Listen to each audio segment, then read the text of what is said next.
Coming up on this edition of ATV News.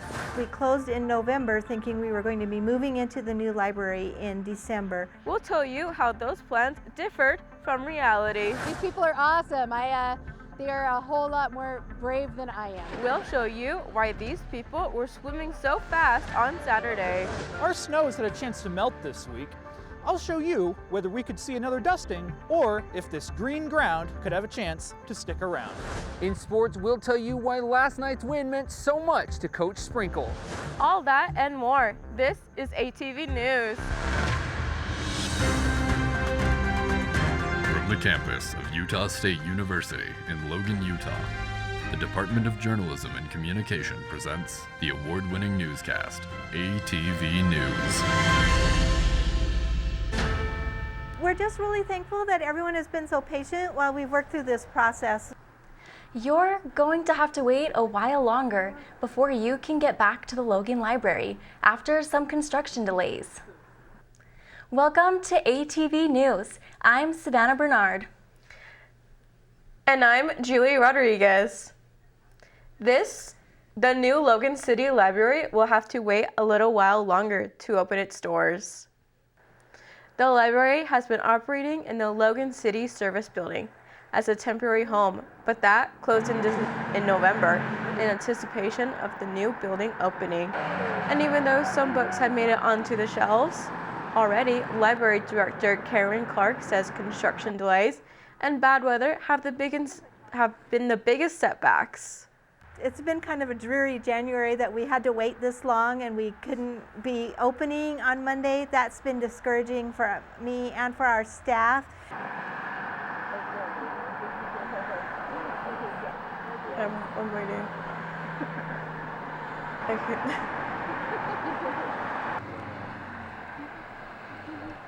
The library was supposed to open on January 29th. Clark says she and her staff are excited about the new location. It's been kind of a dreary January that we had to wait this long. And this year's Sundance Film Festival kicked off on Thursday, January 18th. Every year, audiences at the festival can see independent films the Institute says are groundbreaking. Sundance says its mission is to foster new voices in storytelling, amplify original voices, and inspire new ideas. The Institute released the filmmakers' demographics. This year, they say people of color make up 47% of filmmakers, 44% are women, 22% identify as LGBTQ+, and 4% as a person with a disability. One of those diverse storytellers is American contemporary painter Titus Kaphar, debuting his first featuring film, Exhibiting Forgiveness, in the U.S. dramatic category.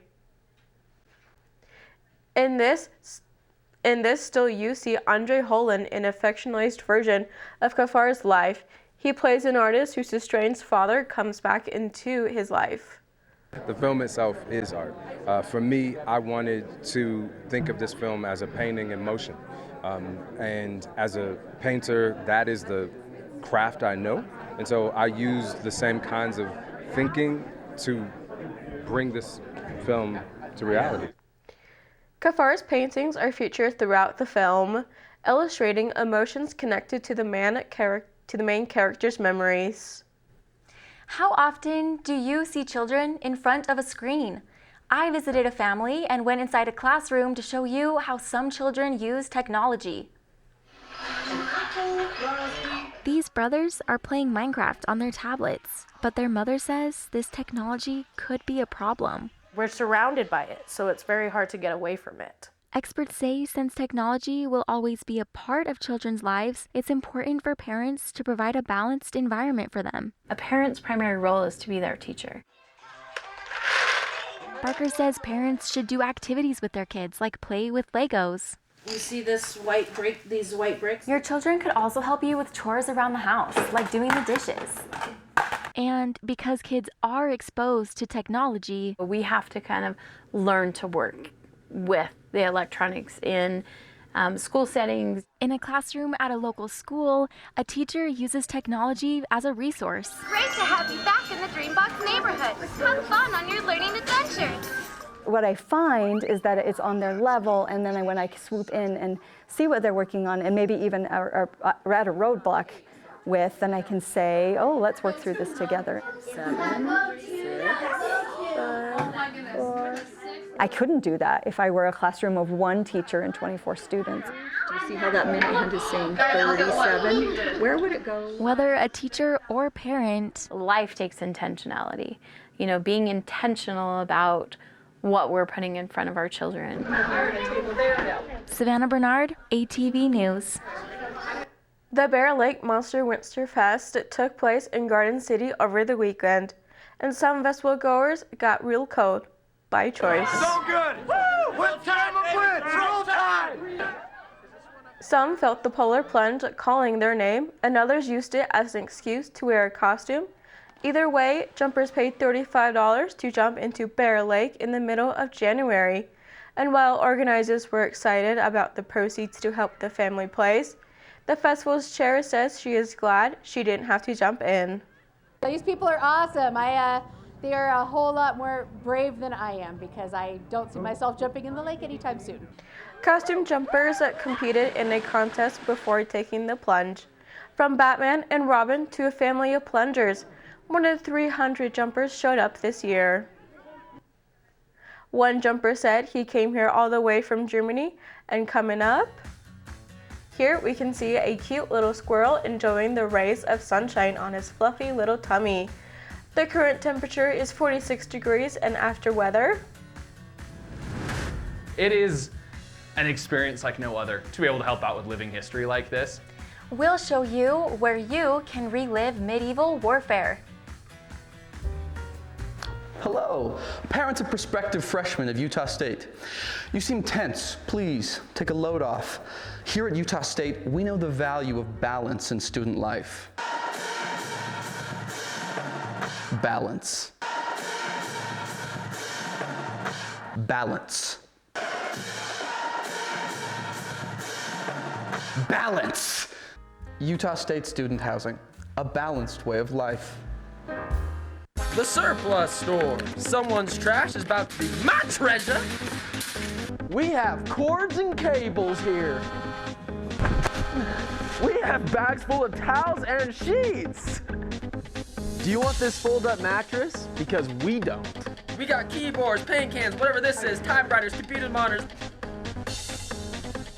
It's destiny on the line, and we want you at surplus. Products are not guaranteed to work. All sales are final. This commercial is not endorsed by Utah State.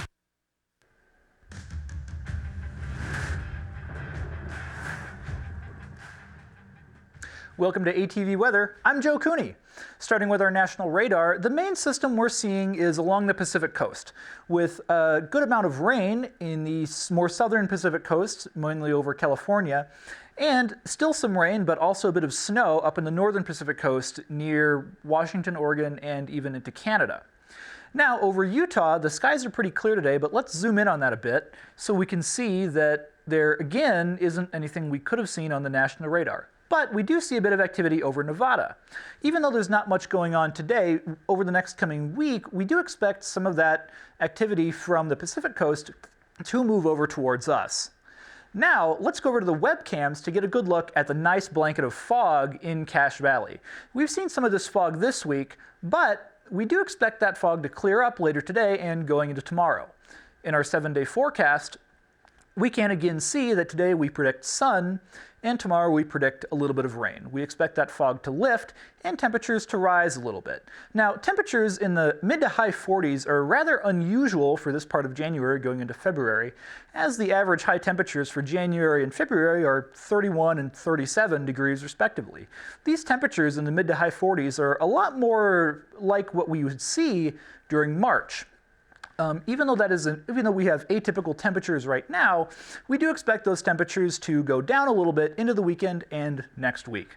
So during the weekend, we expect to see some of that precipitation coming in from the Pacific coast. Mostly rain, but some snow, with about an 80 to 50% chance of precipitation throughout the weekend. Now, any snow we might see will likely not stick around due to the high temperatures above freezing and the rain that we'll get. Going into next week, we expect to see some sun on Sunday and temperatures to dip a little bit, but still staying in that high 30s to low 40s range, a bit more like the average temperatures for February. Again, coming into next week, we might see some more rain and snow, but again, mostly rain, and not expecting any snow to stick around. Low temperatures are expected to dip during the weekend, but come back up to around freezing next week. Now that you're all caught up in weather, let's go back to the desk. Thanks, Joe. You might know the National Cowboy Poetry Gathering is this week in Elko, Nevada. Did you know that the collection that helped start it is here at Utah State? I checked out special collections to show you that's just a start.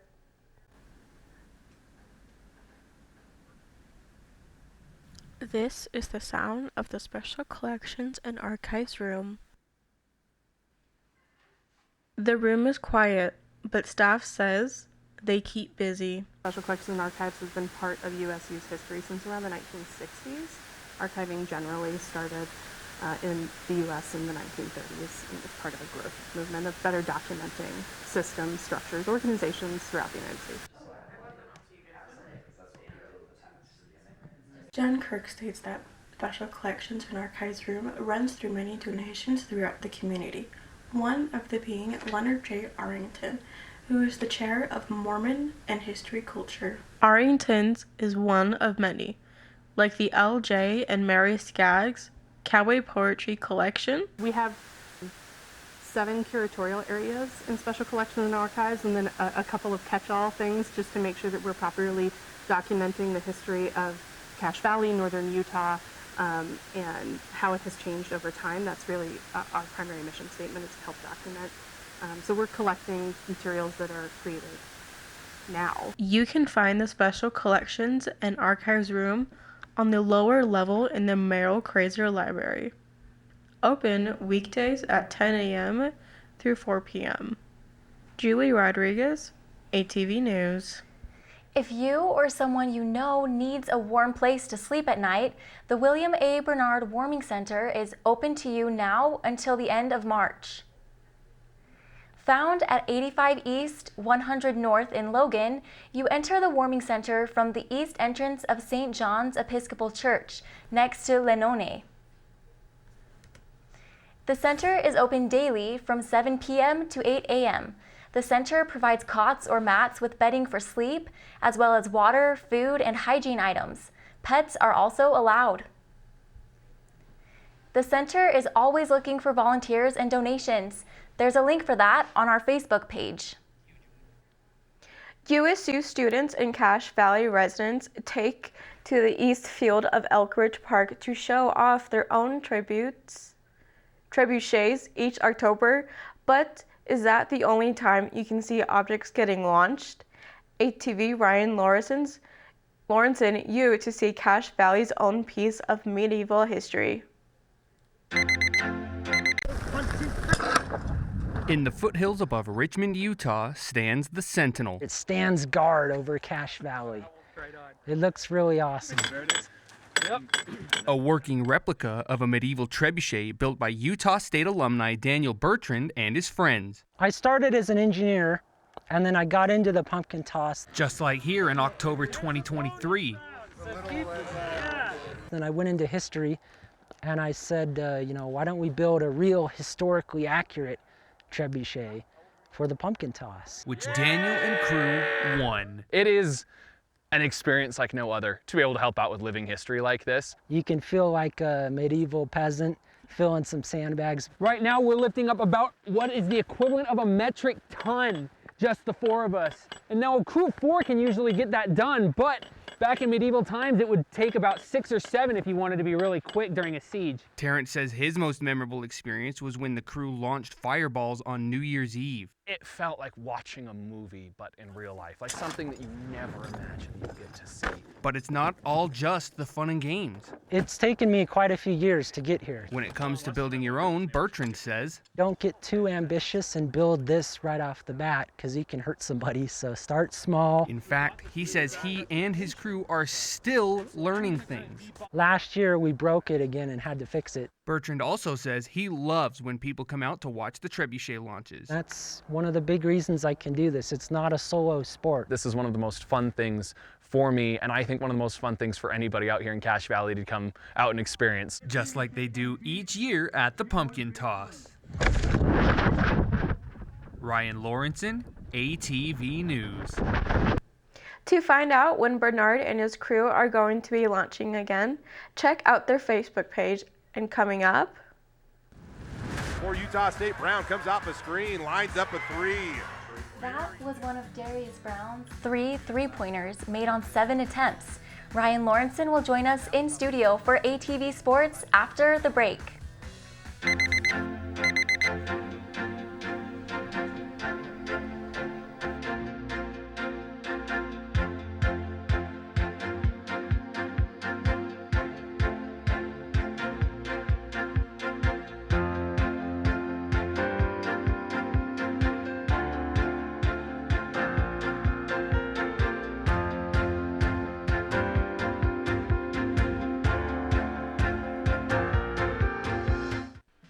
It was after shooting with your phone that you wanted to up your game, so you got a better camera.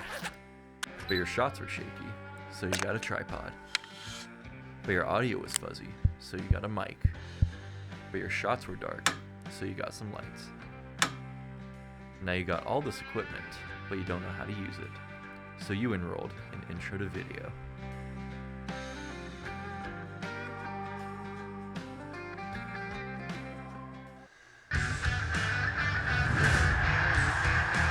Something for a program that has had a lot of success. That rebound by junior forward Great Osabor was one of his 10 total in the Aggies' win over the Boise State Broncos on Saturday. Welcome to ATV Sports. I'm Ryan Lawrenson. We'll pick it back up in the first half where Utah State leads by 6 in front of a sold-out Extra Mile Arena. A missed Bronco jumper led to an Aggie rebound, this time by senior guard Darius Brown II. Watch the easy pass to freshman Mason Falslev, who takes it all the way to the rim with an easy layup, making it an 8-point lead. The Aggies had 36 total rebounds. How about another one for Falslev? The Aggies passing it around, looking for the open lane, when finally Osabor makes contact with Falslev. Good for another layup. The Broncos rallied, though, to make it a 2-point deficit for the Aggies just before the half, as this shot by senior guard Ian Martinez just misses the net. But this game was far from over. In fact, this game needed overtime to find its winner. The Aggies are fresh off 2 of Osabor's made free throws, putting them up by 4 with just over 2 minutes left. The Broncos inbound to sophomore guard Jace Whiting, who initiates some passing, and the ball finally settles with senior guard Chibuzo Agbo. He squares up to take a 3 over the 6'8" Great Osabor, who blocks and steals, handing the ball off quickly to junior guard Josh Aduje for the easy slam dunk. That leads the Aggies to the 3rd straight win over Boise State and their first win against the Broncos on the road since 2019. Final score in Boise, 90-84. The now 17th ranked Aggies took on the Spartans from San Jose State last night, winning in dominant fashion with a final of 81-62. Great Osabor led the team with 31 points. Women's gymnastics started their home season off with a bang against Air Force last Friday. The Aggies chalked the chalk and walked the walk, leading 3 events in Friday's Mountain West meet. Senior Brianna Brooks led things off for the ladies on vault, scoring a 9.825 on this backflip with a full twist. Nice landing there too. And check out senior Juliette Boyer here with the same moves. Nice approach. Look at her concentration. Up she goes, and she sticks the landing. Good for a 9.775. On to bars. How about this dismount from Brooks? She scored a 9.8 with this one. And check out head coach Kristen White's reaction on this beam dismount from first-year Aggie Maya Whitty. Good for a team-high 9.825. The Aggies did have some struggles in their floor routines, but junior Amari Evans made this look easy with flair and swag. She tied the team high with 9.75. The Aggies came out on top 194.95. And their next home meet is this Friday against Southern Utah. Men's tennis had a doubleheader weekend at UC San Diego, winning 4-2 in the first match, then 4-0 in the second. The Aggies play at Idaho State next Friday, then again at home on Sunday against Montana State. Track and field had 2 meets over the weekend in both Seattle and New Mexico on the same day. The team took home 16 total top 10 finishes, including a first place finish by freshman Landon Bott at the New Mexico Open. And the 6th-ranked hockey team in the West won 2 of their 3 games over the weekend, both ending 5-2. The team is down in Ogden this weekend for the Wasatch Cup. And speaking of hockey, you may not have to wait much longer for another pro sports team to come to Utah. Last week, Utah Jazz owner Ryan Smith and the Smith Entertainment Group announced their intention to, quote, initiate an expansion process to bring the NHL to Utah on a permanent basis. According to a press release from SEG, they have been in discussions with the league since early 2022. The NHL responded later that day saying, quote, Utah is a promising market, end quote, and that the league looks forward to continuing discussions. In fact, Utah leaders are already on board with the idea of bringing hockey to Utah, and we'll bring you more information as it comes. But for now, you're all caught up on sports. Back to you at the desk, Savannah. Thanks, Ryan. When is the last time you read a physical copy of the newspaper? I went to USU Student Media to show you how the Utah Statesman keeps up with the times. It's 6:45 in the morning, and hundreds of copies of the Utah Statesman are on their way to buildings on Utah State University's campus. But are these papers still relevant? A USU Student Media program coordinator says yes. However, a few things have changed. When I was a student, we printed 3 newspapers a week. So we had a Monday paper, a Wednesday paper, and a Friday paper. And now we're down to 1 day a week. In the university archives, you can see the first editions of the school newspaper were based heavily on ads. Now, editors at the Statesman say the newspaper is centered around student interests. Our newspaper is solely student-based, so we try our best to put things in that paper that students would want to pick up. Bingham says they use social media to interact with their viewers. In one Instagram post, students rated cafes on campus. Aggie radio host Reagan Harrison says the Statesman collaboration with the station is another way to keep students interested. We're able to reach out to our DJs that have radio shows, and they submit like 5 songs, and then we get that in the newspaper. And if students read these newspapers, music ties everyone together. Savannah Bernard, ATV News. You might be familiar with ghost stories. Did you know that Raby West is surrounded by these type of stories? I checked out these stories in Raby West. When students are entering Raby West, they don't consider about the ghost stories that are attached to the building. Their only thoughts are to go to class, participate, and to either leave the building for their next class or to go home.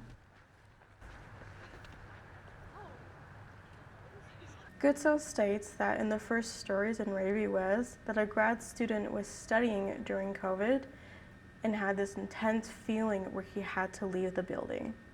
He tries to brush that feeling off multiple times, but in the end, he packed his things up, ran down the steps, and never studied here again. In room 306, a group of students in a class held a seance with a Ouija board, which is never a good idea. And they said that they made contact with a student who played football. He was a quarterback in the 40s.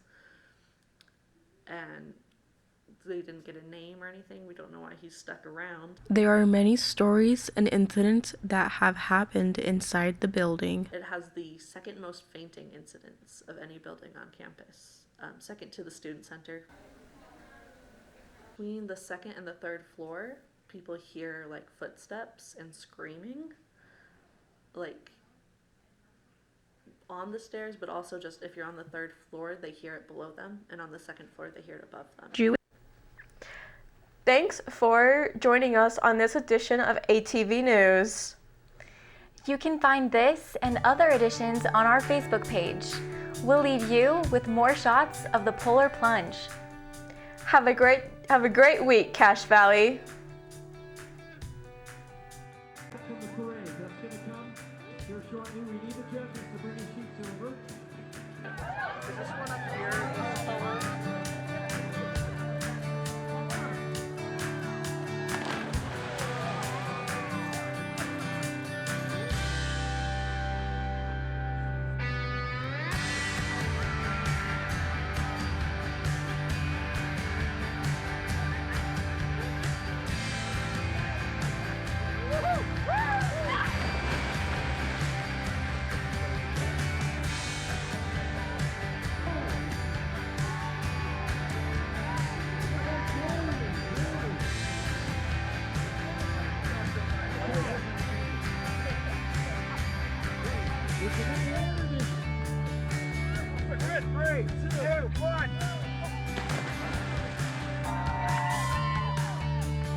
They said I couldn't dream.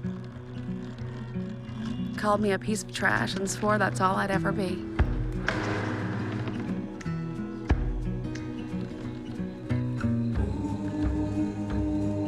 Said a bottle couldn't see the ocean.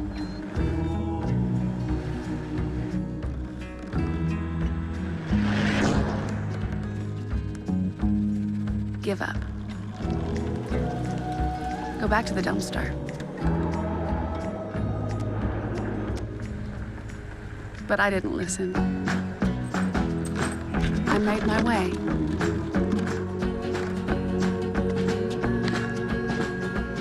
And now, I am what I've always wanted to be.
Do you want to work in social media, sports, creative video, event planning, or philanthropy?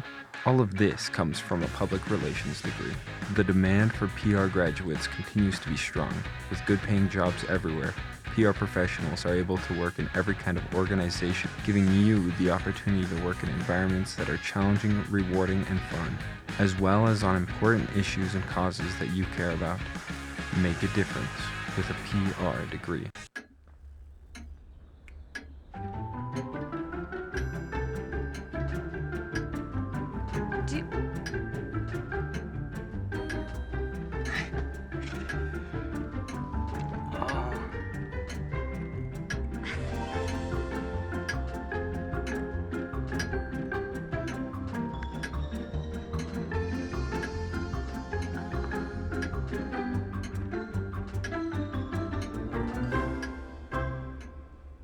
Listen, you're my friend. I noticed you haven't really been yourself recently. Yeah, I feel like something's up. How are you? Are you okay? Is there anything you want to talk about? I just want to know how you're feeling. And listen, even if you don't know what to say, I'm here to talk. No matter what you're going through, I just want you to know I'm here. I've got your back. when you want to talk, I'm here.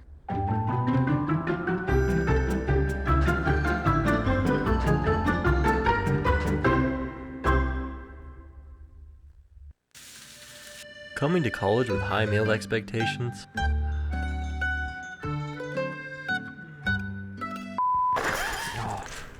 Don't be fooled. No. Oh, Are your male expectations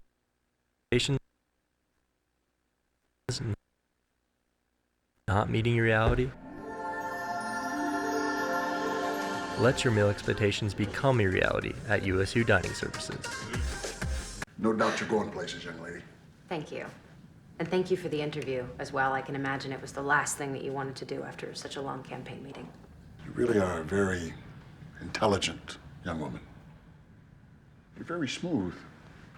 You're very smooth yourself. You have no idea.